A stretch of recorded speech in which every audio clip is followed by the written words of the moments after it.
against the oppressed and downtrodden masses of our people. Our people are painfully aware that it would be impossible to create a united nation in South Africa unless the legacy of colonialism and apartheid was addressed. For a very long time, South Africans have been constituted by two nations, one black, poor and economically disempowered and excluded, and the other white, rich, and in command of most of the means of production, material and incorporeal resources and advantages of our society.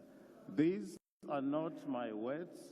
These are the words of the former president, Thabo Mbeki. He uttered these words many years ago, and nothing has changed.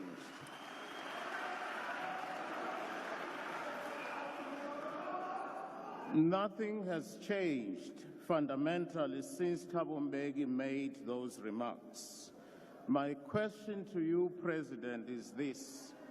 Through what magic do you hope to forge a national unity of the oppressor and the oppressed, the exploiter and the exploited?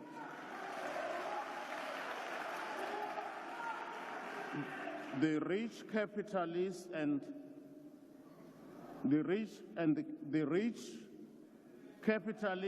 the toiling and exploited working class. Our position is very clear. When the ANC could not secure majority, it became desperate, and the government, so-called government of national unity, was no more than a desperate and deliberate attempt to hold on to power. That's what it's all about. That's what it's all about. Now, if the ANC formed the so-called government of national unity on the basis that it was the largest party, you ask yourself, why was that principle not extended to the province of KZN?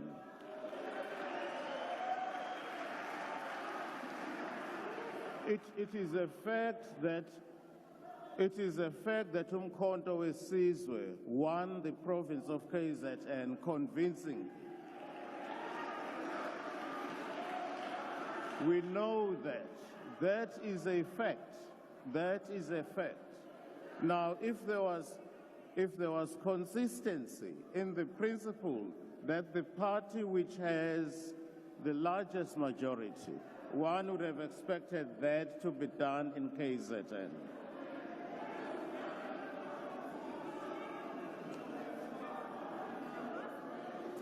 The students of political science, Mr. President, will tell you a simple fact. You don't form a government of national unity when there is no crisis. A government of national unity is formed when there is a crisis. We had it in 1994 in this country. We had it in 1994 in this country because there was a crisis and we're emerging from apartheid. There is no crisis. The only crisis is that the ANC has lost the majority. Now, we understand why the ANC has lost the majority, and you know it too. What I find striking is this. There were so many parties that campaigned openly against the ANC. There were many parties that said they will never work with the ANC. But when they were offered blue lights, they suddenly fell in love with the ANC.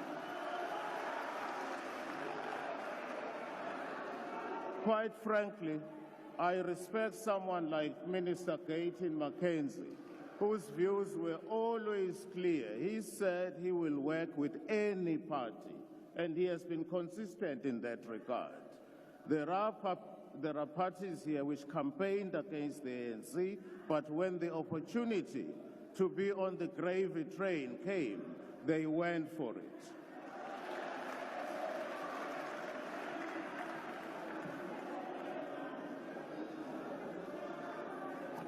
The MK party is very clear. We are aware that your propagandists have been spreading the lie that a national unity government in South Africa could help deepen democracy because it means no one political party can impose its agenda on all and sundry. But we are not fooled, Mr. President. We are not fools. It is very clear that the DA has a veto power in respect of the so-called government of national unity. The MK party was excluded and denied participation in the sellout GNU because we do not agree with the ANC and the DA racist on many fronts. In our manifesto, we were loud and clear. I quote, "The MK Party is committed to transformative change across all sectors of South African society. Our policies are designed to address the most pressing challenges we face today." Order. Order, honorable members. Can we all be in order and allow the speaker on the podium to proceed? I will go back to our manifesto. The MK Party is committed to transformative change across all sectors of South African society. Our policies are designed to address the most pressing challenges we face today: economic inequality, inadequate access to quality education and healthcare, national security threats, inequitable land distribution, and the need for robust traditional leadership and foreign policies that reflect our values and aspirations. Through our manifesto as the MK Party, we aim to lay down a clear path towards a more equitable, secure, and prosperous future for all South Africans. The restitution of land to Black South Africans remains a yardstick against which sellout ANC and DA GNU government, against which your performance will be measured. Land has symbolic value to us. It means so much to us. As President Mandela once said in 1995, with freedom and democracy came restoration of the right to land, and with it the opportunity to address the effects of centuries of dispossession and denial. In a similar vein, President Luthuli of the ANC once declared the following.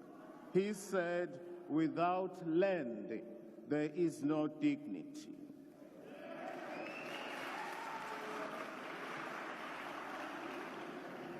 Our own president, Msholozi, said the following. He said the following, "Inkinga zethu zaqala ngesikhathi kufika abamhlophe kuleli. Bathatha umhlaba wethu, bathatha nomcebo wethu, bafika nomthetho wabo, bazenzela unothanda nje. Namhlanje asinamhlaba, namhlanje asinamfuyo, konke kwathathwa ngesihluku. Salwa silwela umhlaba wethu, asizange sivele siwanike abelungu." At this point, I want to recognize our traditional leaders who are here as part of Umkhonto weSizwe, because in Umkhonto weSizwe, we believe that the land belongs to the nation and the land belongs to the people. His Majesty, the King of the Khoi and the San people, Glenn Taiposh. His Majesty, King Dalindyebo Matutu.